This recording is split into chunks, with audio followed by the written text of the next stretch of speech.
Dental treatments చేస్తున్నప్పుడు మనం ఏ పన్నునైతే treat చేస్తున్నామో మన ట్రీట్మెంట్, మన material and whatever medication we use అంతా ఒక్క పన్నుకే రిస్ట్రిక్ట్ చేసి ఉంచడం అనేది చాలా ఇంపార్టెంట్. లేదా మన నోట్లో ఉండేటువంటి ఫ్లూయిడ్స్ ఏవి కూడా ఆ పన్నుని కంటామినేట్ చేయకూడదు.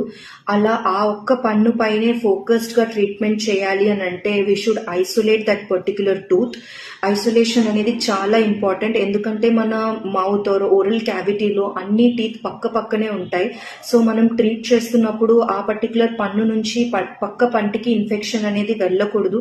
సో మనం ఆ టీత్ని ఎలా ఐసోలేట్ చేస్తాము అనేదే మీరు బ్యాక్గ్రౌండ్లో చూస్తున్న వీడియో. దాన్ని రబ్బర్ డ్యామ్ అంటారు.